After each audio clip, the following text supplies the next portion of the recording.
नमस्कार। आज के इस खास विश्लेषण में हम आपका स्वागत करते हैं। दोस्तों, क्या कभी आपने सोचा है कि जिस कहानी को हम सदियों से सुनते आ रहे हैं, क्या वो असल में वैसी ही है? आज के इस विश्लेषण में हम इतिहास के सबसे जटिल और विवादास्पद किरदार रावण को डीकोड करने वाले हैं। क्या ऐसा हो सकता है कि जिसे इतिहास का सबसे बड़ा खलनायक माना जाता है, वो असल में एक गलत समझा गया जीनियस था? चलिए पता लगाते हैं। तो चलिए सीधे मुद्दे पर आते हैं और उस विरोधाभास को समझते हैं जो इस कैरेक्टर को इतना दिलचस्प बनाता है। देखिए, एक तरफ हमारे पास एक खूंखार राक्षस की छवि है और दूसरी तरफ एक ऐसा महान विद्वान जिसकी बुद्धिमत्ता की कोई बराबरी ही नहीं कर सकता था। इस पूरे विश्लेषण का मकसद किसी को सही या गलत ठहराना नहीं है, बल्कि सिर्फ ये देखना है कि क्या रावण की पहचान सिर्फ उसकी बुराइयों तक ही सीमित थी। आइए इस पर एक नजर डालते हैं। भाग 1, रावण, एक अनसुना पहलू।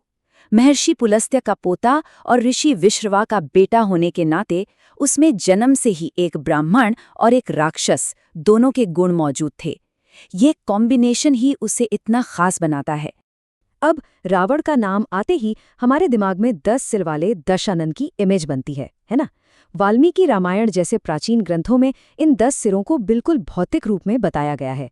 लेकिन रुकिए, समय के साथ इसका एक बहुत ही शानदार सिंबॉलिक या प्रतीकात्मक मतलब भी सामने आया। कई एक्सपर्ट्स मानते हैं कि ये 10 सिर असल में 4 वेदों और 6 शास्त्रों पर उसकी पूरी मास्टरी को दर्शाते हैं। इमेजिन कीजिए, इतना सारा गहरा ज्ञान एक ही इंसान के पास। ये उसकी अपार बौद्धिक क्षमता का प्रतीक है। तो यहाँ सबसे गौर करने वाली बात यह है कि उसका ज्ञान सिर्फ धर्म कर्म तक लिमिटेड नहीं था। रावण एस्ट्रोलॉजी, तंत्र मंत्र और राजनीति का भी गजब का जानकार था। रावण संहिता, अर्क प्रकाश और कुमार तंत्र जैसी जटिल किताबें उसी की लिखी मानी जाती हैं। और हाँ, वो सिर्फ एक पढ़ाकू या योद्धा नहीं था, बल्कि म्यूजिक का भी उस्ताद था। कहा जाता है कि उसने रावण हत्ता नाम का एक वाद्यंत्र बनाया था, जिसे आज के वायलिन का पूर्वज माना जाता है। मतलब वो एक साइंटिस्ट भी था और एक आर्टिस्ट भी। भाग 2, महान शासक और परम शिव भक्त। अब इस पहलू पर गौर करते हैं जहां उसकी सांसारिक ताकत और आध्यात्मिक भक्ति का एक गजब का बैलेंस दिखता है। देखिए, रावण कितना एम्बिशियस था ये तो जग जाहिर है। उसने अपने ही सौतेले भाई कुबेर से सोने की लंका और पुष्पक विमान छीन लिया था। लेकिन उसने लंका को सिर्फ जीता नहीं, बल्कि उसे इतना अमीर और डिसिप्लिन बना दिया कि उस वक्त कोई उसके आसपास भी नहीं फटक सकता था। लंका की अथाह दौलत उसके मैनेजमेंट का सबसे बड़ा सबूत है। पर इन सब जीतों के बावजूद जो चीज उसे सबसे अलग बनाती है, वो है भगवान शिव के प्रति उसका 100% अनकंडीशनल समर्पण। आपने शायद वो कहानी सुनी होगी जब रावण के सिर पर ताकत का घमंड सवार हो गया था। उसने पूरा का पूरा कैलाश पर्वत ही उठाने की कोशिश कर डाली। तब भगवान शिव ने क्या किया? उन्होंने बस अपने पैर के अंगूठे से पर्वत को हल्का सा दबा दिया। रावण का हाथ बुरी तरह पर्वत के नीचे फंस गया और उसी भयानक दर्द के बीच, जी हाँ, उसी असहनीय पीड़ा में उसने अपनी गलती मानी और जो गाया उसे हम आज शिव तांडव स्तोत्र के नाम से जानते हैं। सोचिए, उस अकल्पनीय दर्द में भी ऐसी लयबद्ध और शक्तिशाली रचना। अब यहाँ जो बात सच में आपको हैरान कर देगी वो ये है कि ये जो नाम है ना रावण, ये असल में उसे भगवान शिव ने ही दिया था। जब उसका हाथ दबा हुआ था तो उसकी उस भयानक चीख यानी राव के कारण शिव ने उसे रावण नाम दिया, जिसका सीधा सा मतलब है भयानक चीत्कार करने वाला या दूसरों को रुलाने वाला। भाग 3, पतन का कारण अहंकार। अब सवाल ये है कि इतने ज्ञान, शिव की भक्ति और इतनी ताकत के बाद भी उसका पतन क्यों हुआ? यहीं से कहानी की पूरी दिशा बदल जाती है। अहंकार यानी ईगो, बस यही वो एक शब्द है जिसने इतिहास के सबसे महान विद्वान को सीधे विनाश की खाई में धकेल दिया। अपार ज्ञान और देवताओं से मिले वरदानों ने उसके अंदर वो अंधा घमंड पैदा कर दिया जो अल्टीमेटली उसकी सबसे बड़ी कमजोरी, उसका फेटल फ्लॉ बन गया। देखिए, इस ईगो ने कैसे काम किया।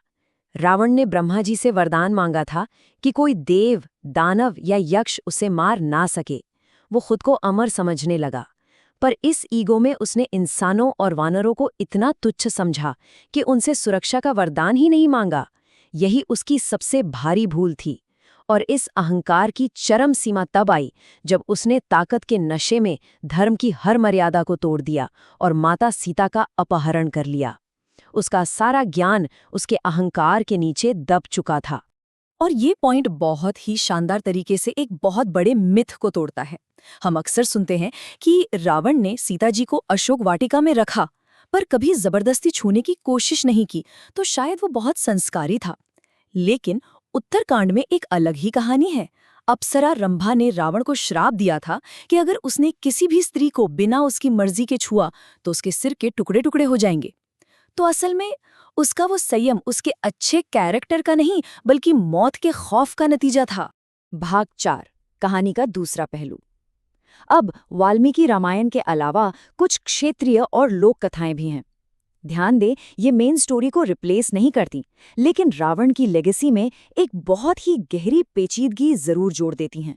इनमें से एक बेहद हैरान करने वाली लोक कथा ये है कि जब श्री राम रामेश्वरम में शिवलिंग की स्थापना कर रहे थे, तो उन्हें दुनिया के सबसे योग्य और ज्ञानी ब्राह्मण की जरूरत थी।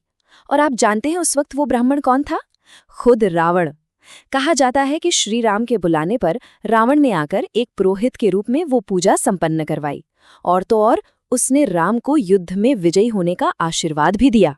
ये प्रसंग सच में ये साबित करता है कि ज्ञान के मामले में रावण का कोई सानी नहीं था। चलिए अब युद्ध के उस आखिरी पल पर आते हैं और देखते हैं कि कहानी कैसे एक मार्मिक मोड़ लेती है। जब रावण अपनी आखिरी सांसें ले रहा था, तब श्री राम ने अपने भाई लक्ष्मण को राजनीति और कूटनीति सीखने के लिए रावण के पास भेजा था। तब उस मरते हुए राजा ने एक कमाल की सीख दी थी कि शुभ काम में कभी देरी मत करो और बुरे काम को जितना हो सके टाल दो। दुश्मन होते हुए भी श्री राम का रावण के ज्ञान के प्रति ये सम्मान सच में बहुत कुछ सोचने पर मजबूर कर देता है। तो इस पूरे विश्लेषण से हम क्या टेक अवे ले सकते हैं? रावण की कहानी सिर्फ एक पुरानी युद्ध की कहानी नहीं है। ये असल में हमारे और आपके हर इंसान के भीतर चलने वाली अच्छाई और बुराई की लड़ाई है। ये हमें एक साफ वार्निंग देती है कि आपके पास चाहे कितना भी टैलेंट, पावर या नॉलेज क्यों ना हो, अगर आपके अंदर हम्बिलनेस या विनम्रता नहीं है और आप धर्म के रास्ते से भटक जाते हैं, तो वही ताकत आपके विनाश का कारण बन जाती है। आज के इस विश्लेषण को हम एक बहुत ही गहरे सवाल के साथ खत्म करेंगे। एक ऐसा विद्वान जो ईगो में भटक गया, एक महान शिव भक्त जिसने अपनी शक्तियों का गलत इस्तेमाल किया। तो इन सारे फैक्ट्स और लोक मान्यताओं को देखने के बाद क्या रावण इतिहास का सिर्फ एक विलेन था या वो एक ऐसा नायक था जो अपना रास्ता भूल गया? इस पर जरूर विचार कीजिएगा। हमारे साथ इस विश्लेषण में जुड़ने के लिए आपका बहुत बहुत धन्यवाद।